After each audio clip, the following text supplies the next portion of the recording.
வீரா November 15 இன்னைக்கு என்ன நடக்குதுன்னா, பாண்டியனுடைய நினைவு நாள். அவருக்கு தவசம் கொடுக்கறதுக்காக வீட்டில் இருக்கக்கூடிய எல்லாருமே ரெடி ஆகுறாங்க.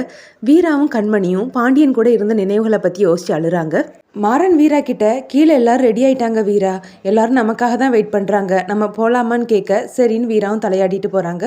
கண்மணி பாண்டியனுடைய ஃபோட்டோவை எடுத்து பார்க்குறாங்க. அண்ணா, நீ இறந்து 1 வருஷம் ஆகுது, ஆனால் என்னால் இன்னும் அந்த மாறனை பழி வாங்க முடியல. அதுக்கு காரணம் வீரா. யார் குறுக்க வந்தாலும் சரிண்ணா, நான் அவனை பழி வாங்காமல் விட மாட்டேன்னு கண்மணி நினைக்கிறாங்க.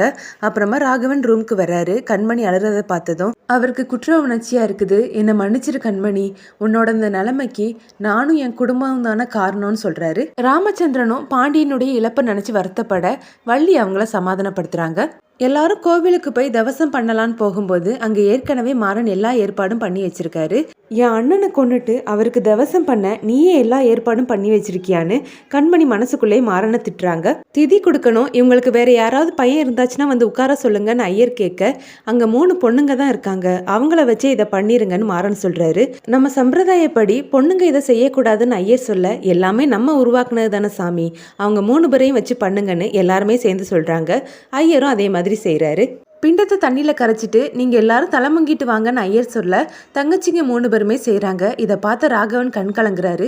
டேய் கண்ணை தொடடா, நீயே காட்டி கொடுத்துருவா போல இருக்குதேன்னு மாறன் சொல்ல ராகவனும் கண்ணை தொடக்கிறாரு. எல்லாரும் வீட்டுக்கு போய் பார்க்கும்போது வாசல்ல பாண்டியனுடைய ஆட்டோக்கு டெக்கரேஷன் பண்ணி வச்சிருக்காங்க. இதை பார்த்த வீரா பழைய நினைவுகள் எல்லாத்தையுமே நினைச்சு பார்க்குறாங்க. அந்த நேரம் ஆட்டோ டிரைவர்ஸ் 3 பேர் அங்கே வராங்க. அவங்கள பார்த்த வீரா சந்தோஷப்படுறாங்க. என் அண்ணனுடைய நினைவு நாளை ஞாபகம் வச்சு நீங்கள் வந்ததுக்கு ரொம்ப நன்றின்னு சொல்கிறாங்க. எங்களை வர சொன்னது உன் புருஷன் தாம்மா, அவரை பார்த்ததும் அவரை அடிச்சு கொல்லணும்னு எங்களுக்கு கோவம் வந்துச்சுது. ஆனால் காலில் விழாத குறையா அவர் எங்ககிட்ட மன்னிப்பு கேட்டாரு. அவர் பேசுறத வச்சு பார்க்கும்போது அவர் தெரிஞ்சு இந்த தப்பை செய்யலாமான்னு அந்த ஆட்டோ டிரைவர் சொல்கிறாங்க. தவசம் முடிஞ்சதும் 10 பேருக்கு சாப்பாடு கொடுக்கணும்னு மாறன் ஃபுட் ஆர்டர் பண்ணியிருக்காரு. இதோட எபிசோட் முடியுது.